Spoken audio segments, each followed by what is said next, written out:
اعوذ باللہ من الشیطان الرجیم بسم اللہ الرحمن الرحیم یا ایہا الذین آمنوا اے ایمان والو خذوا حذرکم اپنے بچاؤ کا سامان اختیار کرو فانفروا پھر تم نکلو اللہ کے راستے میں صباتن گروہوں کی شکل میں اکٹھے علیحدہ علیحدہ او انفروا جمیعا یا اکٹھے ہو کر سب اللہ کے راستے میں نکلو وَإِنَّ مِنْكُمْ اور بے شک بعض تم میں سے البتہ وہ ہیں لَمَن لَيُبَطِّئَنَّ جو تاخیر کرتے ہیں. جب جہاد کا اعلان ہوتا ہے تو مخلصین مؤمنین تو فوراً حضور کی آواز پر لبیک کہتے ہوئے آ جاتے ہیں، البتہ کچھ منافقین وہ ہیں جو تاخیر کرتے ہیں. فَإِنْ أَصَابَتْكُمْ مُصِیبَةٌ بس پھر تم جب جنگ میں چلے جاتے ہو تو جنگ کا دو نتیجے ہیں، یا شکست ہوگی یا فتح. فَإِنْ أَصَابَتْكُمْ پس اگر تم کو پہنچتی ہے مصیبت کوئی مصیبت تو قال وہ کہتا ہے قد انعم اللہ علیہ تحقیق اللہ تعالیٰ کا مجھ پر بڑا انعام ہے کہ اذ لم اکم معہم شہیدا کہ میں ان کے ساتھ حاضر نہیں تھا. وَلَئِنْ أَصَابَكُمْ فَضْلٌ اور اگر جنگ میں تمہیں کوئی اللہ کا فضل من اللہ اللہ کی جانب سے مال غنیمت پہنچ جاتا ہے، فتح ہوتی ہے، تو لَيَقُولَنَّ تو وہ یہ کہتا ہے اور حالت اس کی یہ ہوتی ہے کہ کَأَلَّمْ تَكُمْ بَيْنَكُمْ وَبَيْنَهُ مَوَدَّةٌ گویا تمہارے اور اس کے درمیان دوستی کا کوئی تعلق نہیں، یعنی وہ تمہاری فتح سے خوش ہو کے نہیں کہتا بلکہ وہ حسرت کی وجہ سے یہ کہتا ہے یا لیتنی کنت معہم ہائے کاش میں بھی ان کے ساتھ ہوتا. فافوز فوزا عظیما اور میں بھی کامیابی حاصل کرتا، بڑی کامیابی. اللہ تعالیٰ کہتے ہیں فلیقاتل بس چاہیے کہ لڑیں فی سبیل اللہ اللہ کے راستے میں الذین وہ لوگ یشرون الحیات الدنیا بالآخرہ جنہوں نے دنیا کی زندگی کو آخرت کے بدلے میں بیچ دیا. وَمَن يُقَاتِلْ فِي سَبِيلِ اللَّهِ اور جو اللہ کے راستے میں قتال کرتے ہیں پھر وہ فیقتل یا تو شہید کر دیے جاتے ہیں او یغلب یا غالب آ جاتے ہیں، غازی بن جاتے ہیں، تو فَسَوْفَ نُؤْتِيهِ أَجْرًا عَظِيمًا ہر صورت میں عنقریب ہم ان کو اجر عظیم عطا فرمائیں. سورۃ النساء کی آیت نمبر 71، 72، 73 اور 74 4 آیتیں آپ کے سامنے تلاوت ہوئی ہیں. ان آیتوں میں 2 درس ان کے پہلے گزر چکے ہیں اور آج تیسرا درس ہے. 2 درسوں کا خلاصہ یہ ہے کہ اللہ تعالیٰ نے یہاں سے جہاد کے بارے میں احکامات شروع کیے ہیں اور تقریباً 6 رکوع تک جو ہے وہ جہاد کے بارے میں یہ مضامین اور اس کے متعلقات جائیں گے. سب سے پہلا حکم اللہ نے یہ دیا کہ جنگ کے لیے تیاری کرو. یا ایھا الذین آمنوا ایمان والو اللہ کا حکم تمہارے لیے ہے خذوا حذرکم اپنی حفاظت کا بندوبست کرو. دشمن سے ٹکر لینا ہے اور اپنا بچاؤ اور اپنا دفاع کرنا ہے تو جن ہتھیاروں کی ضرورت پڑتی ہے تو اس زمانے کے جو ہتھیار ہیں وہ ہتھیار تیار کر لو. تو چونکہ حضور کے زمانے میں گھوڑے ہوتے تھے، تیر، تلوار، نیزے، زرے اور ڈھال یہ چیزیں ہوتی تھیں اور ان میں مضبوط قسم کی چیزیں، کمزور قسم کی چیزیں، درمیانی چیزیں، تو ان میں سے بھی اعلیٰ ترین چیزوں کو اختیار کرو. اور آج کے زمانے میں تیر تلوار بدل گئے ہیں، ان کی جگہ آتشی اسلحہ ہے، بندوقیں ہیں، پھر توپیں آ گئیں، پھر بم تیار ہوئے، پھر انہیں پھینکنے کے لیے تیز رفتار ہوائی جہاز تیار ہوئے، جنگی جہاز، پھر جہازوں سے بھی بڑھ کر راکٹ اور میزائل بنائے گئے کہ وہ جو ہے لانچر ہیں اور وہ لے کر جائیں وار ہیڈ. پھر آج کل جو ہے ان کے درمیان ایٹم بم اور دوسری چیزیں لے کر جانے کے لیے جو دور مار میزائل ہیں ان کی دوڑیں. تو بہرحال مسلمانوں کو یہ کہا گیا کہ تم اپنے جنگ کے لیے تیاری کرو اور جو ہے جدید ترین ہتھیاروں سے لیس ہو جاؤ اور یہ ہتھیار اپنے بچاؤ کے لیے ان کو خریدو، ان کو بناؤ اور ان کو تیار کرو۔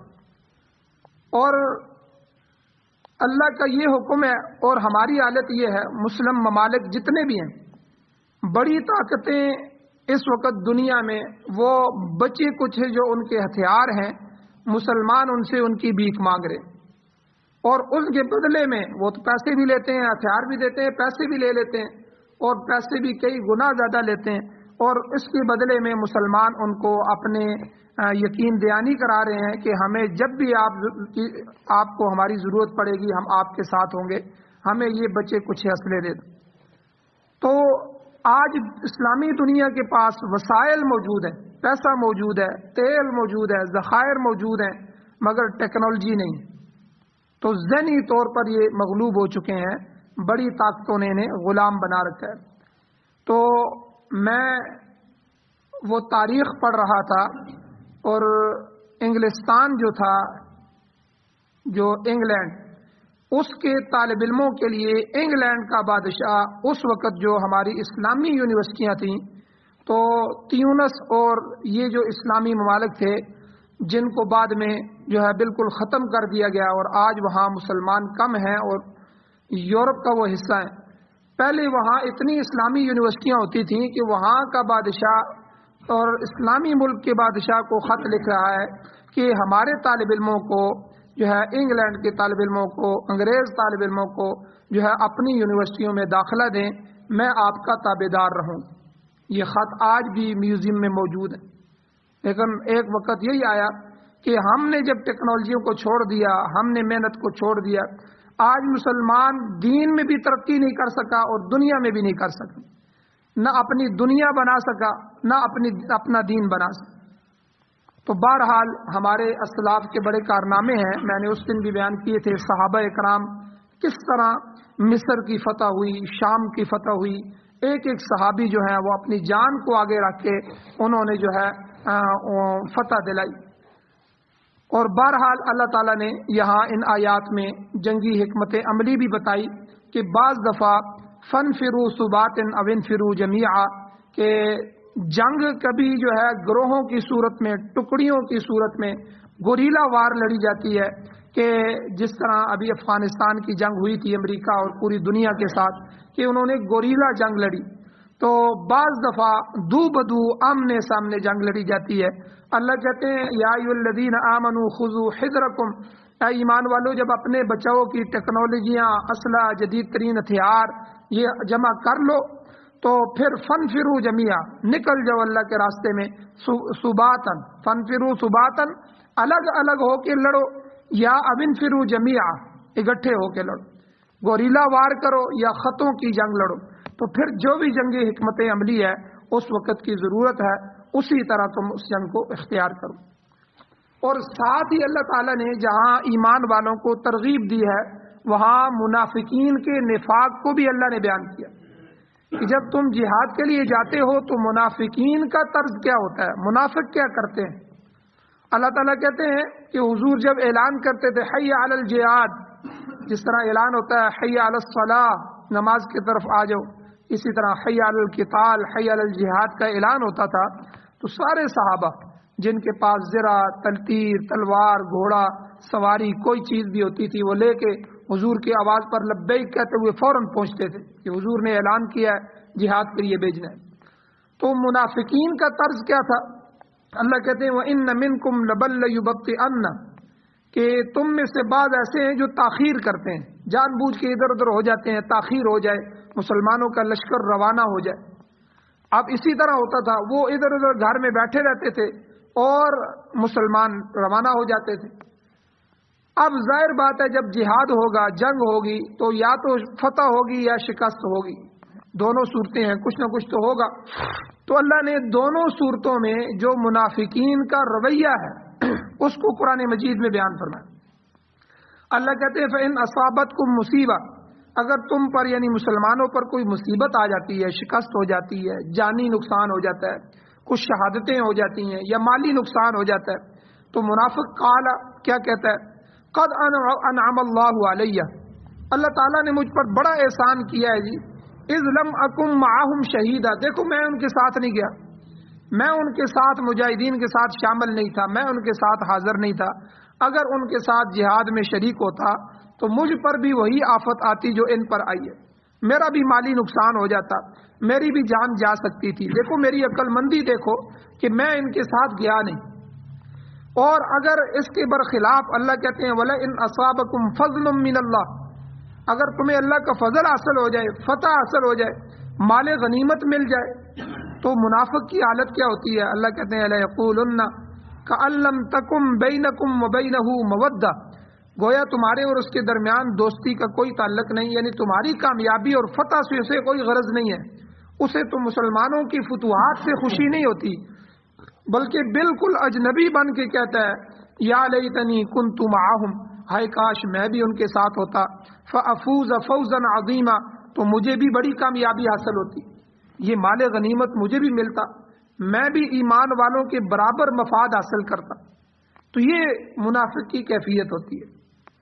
تو بہرحال یہ تو منافق کا حال بیان کیا گیا، مگر پکے اور سچے مسلمان کی حالت یہ ہے کہ شکست ہو جائے یا کوئی دیگر نقصان ہو جائے تو ہر مسلمان کو اس پر دلی افسوس ہوتا ہے کہ، اور اگر مسلمانوں کی جماعت کامران ہو جاتی ہے، فتح ہو جاتی ہے، تو ہر مسلمان کو اس پر خوشی حاصل ہوتی ہے۔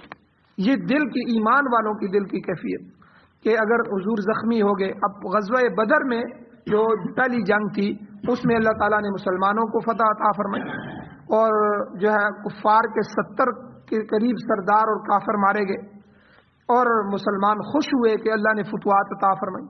اور غزوہ احد میں جو ہے بعد میں جو منظر بنا وہ شکست کا بن گیا، اور کافروں نے مڑ کے جو حملہ کیا اس میں بہت سے مسلمان شہید ہو گئے، اور حضور علیہ السلام کے دندان مبارک بھی شہید ہوئے، چہرہ زخمی ہوا، حضور گڑھے میں گر گئے، اور اسی طرح بہت سا مالی جانی نقصان ہو گیا۔ تو منافقین خوش ہو رہے تھے، دیکھو ہم 300 کی جماعت وہاں سے نکل آئے تھے، ہمیں پتہ تھا یہ ہونے والا ہے، لیکن ایمان والے جو ہے اس پر جو ہے وہ افسوس کا اظہار کر رہے تھے کہ اللہ کے نبی کو نقصان پہنچا ہے۔ تو بہرحال مسلمانوں کو جو ہے وہ فتوحات پر خوشی ہوتی ہے کہ الحمدللہ اسلام پھل رہا ہے، پھیل رہا ہے، مگر منافق ہمیشہ اپنے ذاتی نفع کو اور ذاتی نقصان کو دیکھتا ہے، اسی پر اس کی نظر ہوتی ہے۔ مفاد حاصل ہو گیا تو خوش ہو گیا، ورنہ افسوس کرنے بیٹھ گیا۔ مسلمان اور منافق کے اس تقابل سے، جو اللہ نے یہاں تقابل فرمایا ہے، اس سے یہ بتانا مقصود ہے کہ مسلمان من حیث الجماعت، یعنی ایک جماعت کی حیثیت سے ہی کامیابی حاصل کر سکتے ہیں۔ اگر ایک جماعت ہو جائیں تو اللہ تعالیٰ تمہیں کامیاب کریں گے، کیونکہ اللہ تعالیٰ نے قرآن مجید میں فرمایا ید اللہ علی الجماع، جماعت پر اللہ کا ہاتھ ہوتا ہے، اسے خداوند عالی کی سرپرستی حاصل ہوتی ہے، اور جب جماعت کی بجائے انفرادیت پیدا ہوگی تو پوری قوم خود غرضی کا شکار ہو جائے گی اور تباہی کے کنارے پر پہنچ جائے گی، کیونکہ ایک آدمی اگر پورے خاندان میں پورا خاندان مل کے چلتا ہے تو اس خاندان کے ایک وزن ہوتا ہے، اور اگر ہر ایک اپنا اپنا فیصلہ کرنا شروع کر دے، علیحدہ علیحدہ ہو جائے تو ہر ایک خود غرض ہو جائے گا، ہر ایک کہے گا بس میرا مسئلہ حل ہو جائے، مجھے دوسروں سے کیا غرض۔ اسی طرح پوری جماعت کی حیثیت اللہ تعالیٰ نے یہاں منافقین کی مثالیں دے کر مسلمانوں اور منافق کے تقابل سے یہ بتا دیا کہ اگر تم ایک جماعت نہ ہوئے تو تم میں پھوٹ پڑ جائے گی، اور اللہ کا ہاتھ جماعت پر ہوتا ہے۔ تو اسی لیے دعوت و تبلیغ ہو یا کوئی بھی تحریک ہو، جماعت جب جاتی ہے تو جماعت واپس آ جائے پورے طریقے سے تو بڑی خوشی ہوتی ہے کہ ایک پوری جماعت گئی تھی اور پوری جماعت واپس آئی۔ ایک آدمی بھی جدا ہو جائے یا پھوٹ پڑ جائے یا آپس میں اختلاف ہو جائے تو انتہائی افسوس ہوتا ہے کہ جماعت میں پھوٹ پڑ گئی۔ تو اس لیے جماعت کو قائم رکھا جائے، چاہے اس کے لیے کوئی بھی طریقہ ہو، کہ جماعت نہیں ٹوٹنی چاہیے۔ اسی طرح حدیث میں حضور نے فرمایا من شذ شذ فی النار، جو جماعت سے علیحدہ ہو گیا وہ جہنم میں چلا گیا، جہنم میں ڈال دیا گیا۔ تو انفرادیت کی جو جڑ ہے وہ خود غرضی ہے، میری غرض پوری ہو جائے، میرے مشورے پر عمل کیوں نہیں ہوتا، میں جو کہتا ہوں وہ کیوں نہیں کرتا۔ جب آدمی میں کو چھوڑ دیتا ہے پھر جماعت کے اندر طاقت آ جاتی ہے۔ خود غرض ہونا یہ انفرادیت کی جڑ ہے، اور جب انفرادیت آتی ہے تو جماعت اور ملت پوری قوم خراب ہو جاتی ہے، اور مسلمان بحیثیت قوم مغلوب ہو جاتا ہے، وہ غالب نہیں ہوتا۔ امام طبری رحمۃ اللہ علیہ نے لکھا ہے کہ قرون اولیٰ میں، پہلے زمانے میں مسلمان ایک مضبوط قوم کی حیثیت سے زندہ تھے۔ جب جنگ کے نتیجے میں قید ہونے والے قیدیوں کا تبادلہ کیا جاتا تھا تو انہیں اختیار دیا جاتا تھا کہ وہ چاہیں تو کافروں کے ساتھ واپس چلے جائیں، اور اگر وہ مسلمان ہو کر مسلمانوں کی جماعت میں شامل ہونا چاہیں تو انہیں خوش آمدید کہا جائے گا۔ کہتے ہیں کہ اس طریقے سے اگر کوئی کافر قیدی مسلمانوں کی جماعت میں شامل ہو جاتا تھا تو مسلمانوں کو اس قدر خوشی ہوتی تھی کہ گویا انہیں دنیا اور مافیہ، دنیا اور دنیا کے اندر جتنی بھی چیزیں ہیں وہ ہر چیز مل گئی۔ یعنی اگر کوئی ایک مسلمان بھی کفار کے ساتھ مل جاتا تھا تو مسلمانوں پر غم کے پہاڑ ٹوٹ جاتے تھے کہ ہمارا ایک بھائی کافر ہو گیا، تو وہ سمجھتے تھے کہ ہماری ساری دنیا ہی لٹ گئی ہے۔ مگر آج ہم دیکھ رہے ہیں کہ ہمارے اپنے ملک پاکستان میں کتنے لوگ دائرہ اسلام سے نکل رہے ہیں، کوئی عیسائیت میں جا رہا ہے، کوئی مرزائی بن رہا ہے، کوئی رافضی بن رہا ہے۔ تو افسوس کا مقام ہے کہ آج ایسے واقعات پر ہماری جو ہے وہ حرکت ہی نہیں ہوتی، ہمارے کان پر جون تک نہیں رینگتی۔ جب ضیاء کا احساس تک باقی نہ رہے تو اس کے بعد بدبختی اور کیا ہوگی۔ تو بہرحال اللہ تعالیٰ نے یہاں ہمیں یہ فرمایا، اور ساتھ ہی مسلمانوں کو کامیابی کی چابی اللہ نے عنایت فرمائی۔ اگلی آیت میں مسلمانوں کو کار مذلت سے نکال کر ذلت کی زندگی سے نکالنے کے لیے اللہ نے فارمولہ عطا فرمایا۔ اللہ کہتے ہیں فَلْيُقَاتِلْ فِي سَبِيلِ اللَّهِ، بس چاہیے کہ وہ اللہ کے راستے میں جہاد کریں، وہ اللہ کے راستے میں لڑیں۔ کون لوگ؟ الذین، وہ لوگ کہ یشرون الحیات الدنیا بالآخرہ، جو بیچتے ہیں دنیا کی زندگی کو آخرت کے بدلے میں۔ یہ جملہ کئی جگہ اللہ تعالیٰ نے فرمایا۔ مقصد یہ کہ اہل ایمان محض صرف الہی کلمت اللہ کی خاطر، صرف اللہ کے دین کے غلبے کی خاطر جنگ میں کود جائیں۔ تو مسلمان کا اللہ کے راستے میں جانا صرف اللہ کی رضا کے لیے ہو، اللہ کے دین کے غلبے کے لیے ہو، اللہ کے دین کے اشاعت کے لیے ہو۔ اگر کوئی اور نیت ہوگی تو وہ جہاد نہیں ہوگا، وہ فساد ہوگا۔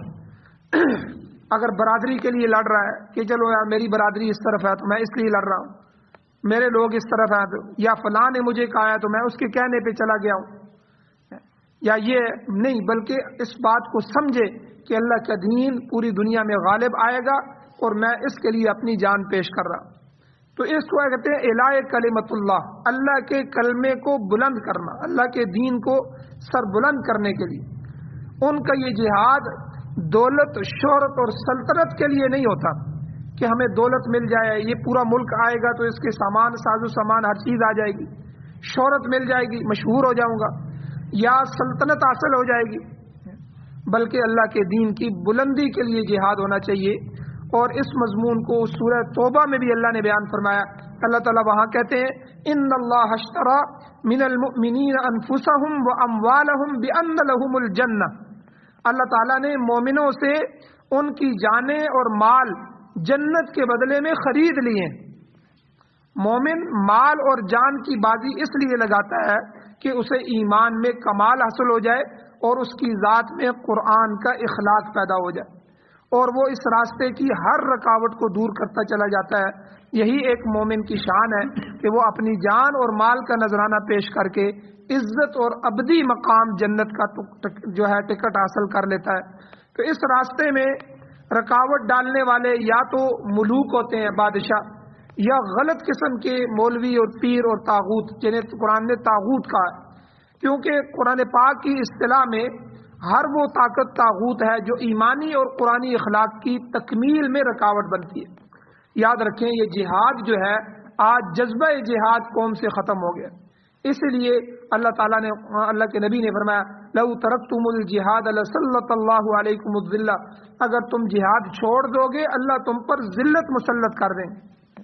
تو آج یہی جذبہ ختم ہوا ہے، جہاد کا جذبہ ختم ہوا ہے، جان دینے کا جذبہ ختم ہوا ہے، اللہ کے دین کے سربلندی کا جذبہ ختم ہوا ہے۔ تو آج ہم در در کی ٹھوکریں کھا رہے ہیں، سب کچھ ہوتے ہوئے دوسرے لوگوں کے غلام بنے ہوئے، قرضوں کے اندر دسے ہوئے ہیں۔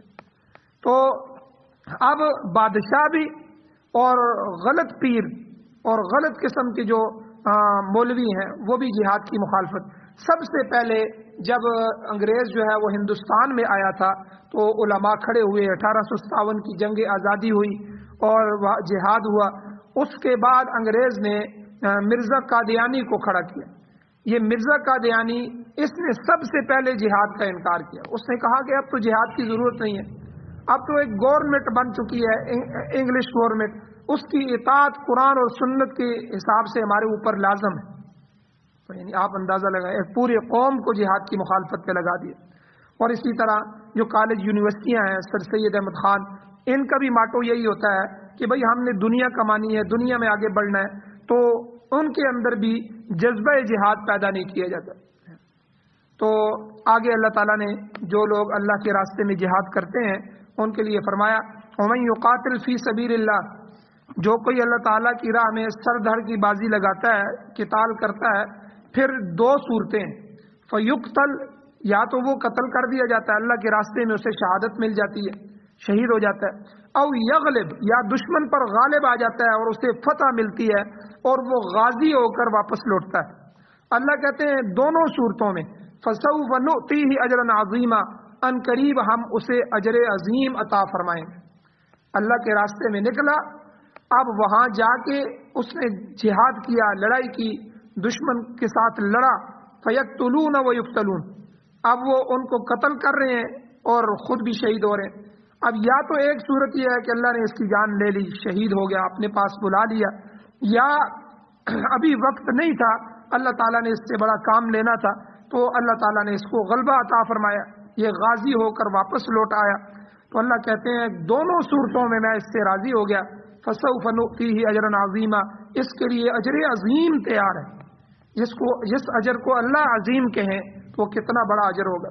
حضور علیہ الصلوۃ والسلام کا ارشاد مبارک ہے, حدیث ہے, حضور نے فرمایا تکفل اللہ للمجاہدین, اللہ تعالیٰ نے مجاہدوں کو ضمانت دے رکھی ہے کہ اگر شہید ہو گیا تو اسے اللہ تعالیٰ بلند ترین مرتبے تک پہنچائیں گے, اور اگر غازی بن کر آیا تو دنیاوی اعتبار سے بھی مستحق اجر ہوگا کہ اسے مال غنیمت سے اللہ تعالیٰ حصہ عطا فرما رہے ہیں. تو جہاد اس قدر بلند مرتبہ چیز ہے. اور آپ علیہ السلام نے یہ بھی فرمایا ایک حدیث میں, حضور نے فرمایا ذروۃ سنامہ الجہاد, یعنی اسلام کی بلندی جہاد میں ہے. حدود اللہ, اللہ کی حدیں, اللہ کا دین, اللہ کے قوانین اور ضابطے, قرآن و سنت کا نفاذ, یہ صرف جہاد کے ذریعے ہی قائم ہو سکتے ہیں. جب تک مسلمانوں میں جذبہ جہاد زندہ رہے گا وہ غالب رہیں گے. جب ضرورت پڑے گی میدان جنگ میں کودنے سے تو وہ دریغ نہیں کریں گے اور خود اپنے دفاع کو مضبوط رکھیں گے. اسی عمل میں ان کے لیے دنیا کی بھی عزت ہے اور آخرت کی بھی کامیابی ہے. اور مسلمانوں نے آج انہی چیزوں کو چھوڑ دیا ہے اور آج وہ جمہوریت کے ذریعے اسلام لانا چاہتے ہیں. ہم ووٹیں لڑیں گے, ووٹوں کے ذریعے اپنی اکثریت ہوگی. آج 74 سال سے اسی میں لگے ہوئے ہیں. اور ہمارے پڑوسی ملک افغانستان نے 21 سال 20 سال 21 سال کی قربانیوں کے بعد اللہ تعالیٰ نے ان کو سلطنت بھی عطا فرمائی, حکومت بھی عطا فرمائی, اور پوری دنیا ان کے سامنے گھٹنے ٹیک کے بیٹھ گئی اور یہاں سے دم دبا کر بھاگے اور وہ شرائط لکھ کے بھاگے. تو اللہ تعالیٰ نے ان کو اتنی عزت عطا فرمائی, یہ جہاد کی برکت سے اللہ نے عطا فرمائی. تو بہرحال یہ ساری چیزیں اللہ تعالیٰ نے یہاں بیان فرمائی ہیں. انشاءاللہ آگے 5-6 رکوع ہیں, ان میں دوسرے مضامین بھی آ رہے ہیں جہاد کے متعلق, بہت سے مسائل ہیں وہ بھی بیان کیے جائیں گے. اللہ تعالیٰ سے دعا ہے اللہ ہمیں عمل کی توفیق عطا فرمائے. آمین. الحمدللہ رب العالمین والعاقبۃ للمتقین والصلاۃ والسلام علی رسولہ النبی الامی الکریم. یا اللہ ہماری کمیوں کوتاہیوں کو معاف فرمائیے, درگزر فرمائیے, صغیرہ کبیرہ گناہوں کو معاف فرمائیے. یا اللہ قرآن اور سنت کو پڑھنے, پڑھانے, سننے, سنانے, سمجھنے, سمجھانے کی اور اس کی اشاعت کرنے کی توفیق عطا فرمائیے. یا اللہ قرآن و سنت کا غلبہ نصیب فرمائیے, پوری دنیا میں قرآن و سنت کا غلبہ نصیب فرمائیے. یا اللہ ہمیں شرمندہ نہ فرمائیے. یا اللہ عزتیں عطا فرمائیے, غلبہ عطا فرمائیے. یا اللہ آج ہم جو پوری دنیا میں مغلوب ہیں, قرضوں میں پھنسے ہوئے ہیں, پوری دنیا کے قوموں کے غلام ہیں, یا اللہ ہمیں اس غلامی سے نکالی. یا اللہ یہ ہمارا ملک جن لبرلزم لوگوں کے ہاتھوں میں ہے, یا اللہ انہیں دیندار لوگوں کے ہاتھوں میں عطا فرمائیے. یا اللہ نیک اور صالح قیادتیں نصیب فرمائیے. یا اللہ قرآن و سنت کو سمجھنے والے، آپ کے سامنے رونے والے، یا اللہ آپ کے احکامات ادا کرنے والے، یا اللہ مخلوق پر رحم کرنے والے حکمران ہمیں عطا فرمائیے. یا اللہ جو حضرات بیمار ہیں ان کو شفا عطا فرمائیے، جو اس دنیا سے ایمان کی حالت سے جا چکے ہیں یا اللہ ان سب کی بخشش فرمائیے. یا اللہ بلند درجات عطا فرمائیے. یا اللہ ہماری دعاؤں کو محض اپنے فضل و کرم سے قبول فرمائیے. صلی اللہ تعالی علی خیر خلقہ محمد وآلہ وأہل بیتہ وازواجہ وذریتہ اجمعین برحمتک یا ارحم الراحمین.